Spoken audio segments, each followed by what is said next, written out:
O livro de Ezequiel é o livro mais negligenciado da Bíblia. A época de Ezequiel foi marcada por tempos difíceis. Zedequias era o último rei fantoche de Judá. Ele recebeu a autoridade para governar em Jerusalém com um exército pequeno. A cidade foi sitiada mais uma vez e o exército de Nabucodonosor capturou Zedequias. Eles mataram cada um de seus filhos diante de seus olhos, para que ele pudesse ver que a linhagem real havia terminado. Então eles arrancaram seus olhos, para que a última coisa que ele visse fosse seus filhos sendo mortos. Em seguida, Nabucodonosor ordenou a destruição total de Jerusalém. Ezequiel foi chamado para pregar nessa época, apesar de estar a milhares de quilômetros de distância de Jerusalém, na terra da Babilônia. A música tradicional, "Then Dry Bones", tem uma melodia cativante, mas na verdade fala sobre um renascimento em um cemitério. Ela se baseia na visão de Ezequiel sobre o Vale dos Ossos Secos, dada pelo Senhor Deus, que desejava fornecer esperança desesperadamente necessária ao seu povo escolhido. Por causa de sua maldade, o Senhor permitiu que Nabucodonosor invadisse e conquistasse sua terra. As pessoas se tornaram cativas na terra exótica e distante da Babilônia. Estavam abatidas. A visão do Vale dos Ossos Secos é principalmente sobre os filhos de Israel, mas também tem implicações práticas para nossas próprias vidas. Ezequiel, capítulo 37, versículos 1 e 2. A mão do Senhor veio sobre mim, e ele me levou em espírito do Senhor, e me colocou no meio do vale, e estava cheio de ossos. Então ele me fez passar por eles ao redor, e eis que havia muitos, espalhados pelo vale, e eis que estavam muito secos. O Senhor apareceu a Ezequiel na forma de um vale cheio de ossos secos.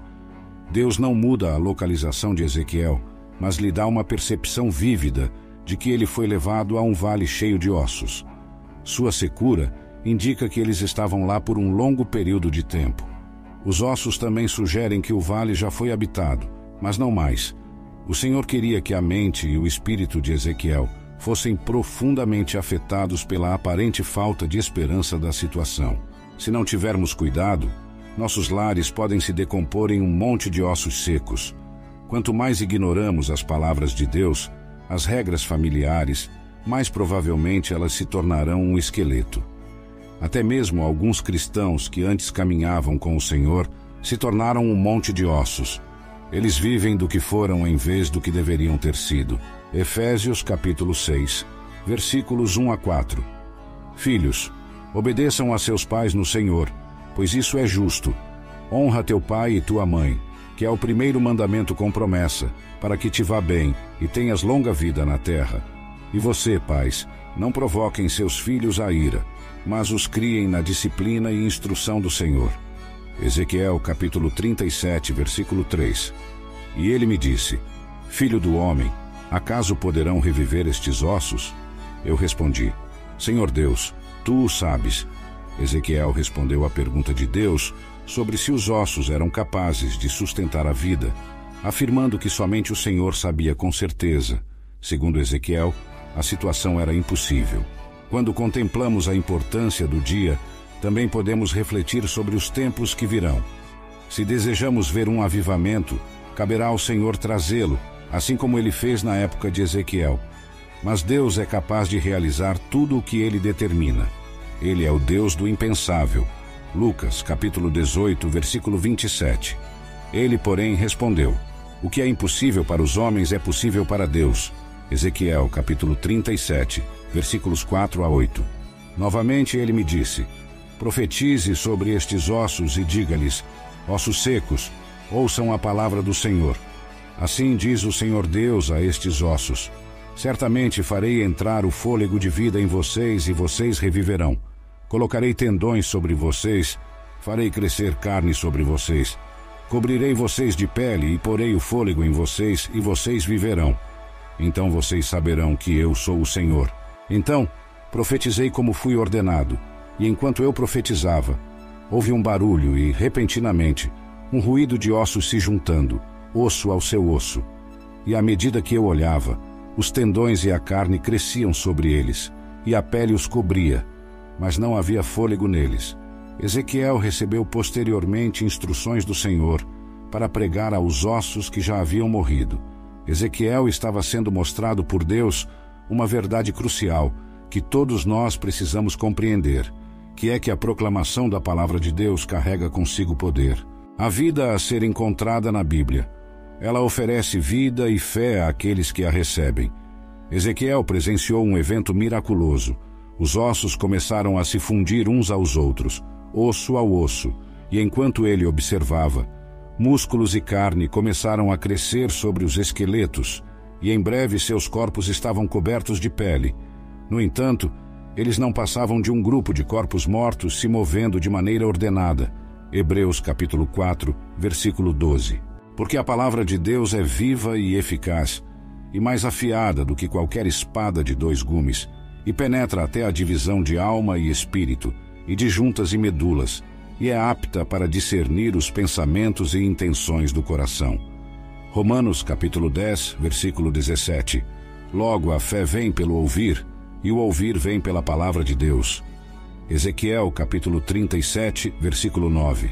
E ele me disse: profetize ao vento, profetize, ó filho do homem, e diga ao vento: assim diz o Senhor Deus, vem dos 4 ventos, ó Espírito, e assopra sobre estes mortos para que vivam. Algumas pessoas acreditam que a obra de Deus é realizada através da organização, algo que não deve ser subestimado, pois até mesmo nossos corpos são organizados.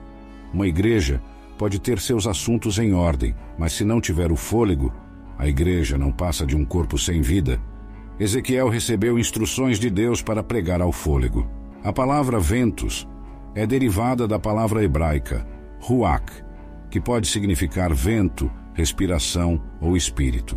Ezequiel estava no processo de descobrir que tudo o que as pessoas realizam é em vão, a menos que o Espírito Santo esteja presente.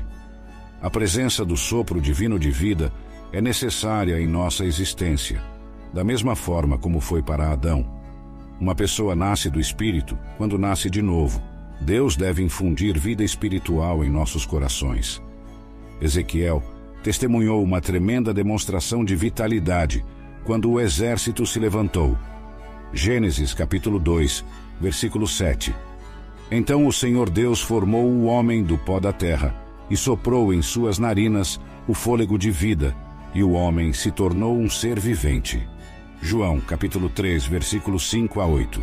Jesus respondeu: em verdade te digo que se alguém não nascer da água e do Espírito, não pode entrar no reino de Deus. O que é nascido da carne é carne, e o que é nascido do Espírito é Espírito. Não te admires de eu te dizer: importa-vos nascer de novo. O vento sopra onde quer, e ouves o seu som, mas não sabes de onde vem, nem para onde vai. Assim é todo aquele que é nascido do Espírito. Ezequiel capítulo 37, versículo 10. Então profetizei como ele me ordenou, e o fôlego entrou neles, e viveram, e se puseram em pé, um exército grande em extremo. Ezequiel capítulo 37, versículos 11 a 13. E ele me disse: filho do homem, estes ossos são toda a casa de Israel. Eis que dizem: os nossos ossos se secaram, e pereceu a nossa esperança. Estamos de todo exterminados.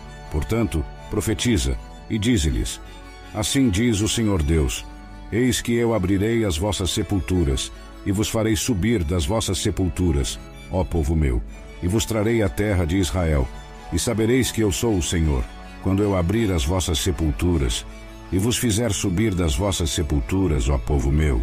A visão tornou-se clara, e Deus iluminou seu significado edificante. Os israelitas haviam perdido toda a esperança, mas Deus havia prometido a eles que experimentariam um avivamento nacional. Eles haviam sido encurralados e espalhados pela região. Os humanos acharam que as coisas eram desesperadoras, mas subestimaram o poder de Deus. Israel não apenas será revivido, mas também será restaurado à sua antiga glória. Deus prometeu restaurá-los à sua terra natal. Ezequiel, capítulo 37, versículo 14. Porei o meu espírito em vocês, e vocês viverão, e os estabelecerei em sua própria terra. Então vocês saberão que eu, o Senhor, falei e cumpri, diz o Senhor Deus. Deus concluiu a visão para ele, pois Ezequiel não respondeu. E então Deus lhe revelou o significado, como ele iria ressuscitar os ossos desconexos de Israel, que haviam perdido toda a vitalidade. Palavra e Espírito seriam os meios pelos quais ele alcançaria esse objetivo. Foi revelado a Ezequiel que ele deveria profetizar a respeito desses ossos, e foi instruído a dizer a eles: ossos secos, ouçam a palavra do Senhor. Então, quando Ezequiel obedeceu, Deus permitiu que os ossos começassem a se unir novamente, enquanto tendões, carne e pele lhes davam sua forma original.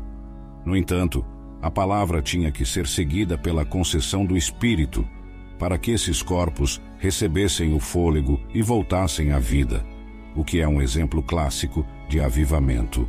A revitalização espiritual da Igreja de Deus, nos tempos modernos, ocorre por meio da palavra e do Espírito. Quando algum desses elementos está ausente, o povo de Deus não consegue ter uma experiência significativa da presença de Deus entre eles. 2 Coríntios, capítulo 3, versículos 17 e 18.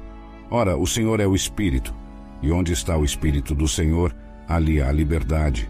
Mas todos nós, com o rosto descoberto, refletindo como um espelho a glória do Senhor, somos transformados de glória em glória, na mesma imagem, como pelo Espírito do Senhor. De acordo com a palavra de Deus, nossas transgressões e pecados anteriormente nos tornaram tão sem vida quanto um monte de ossos secos. Por outro lado, Deus nos transmitiu uma mensagem de esperança quando reconhecemos Jesus Cristo como nosso Senhor e Salvador. Ele nos vivificou, ou seja, nos trouxe de volta à vida.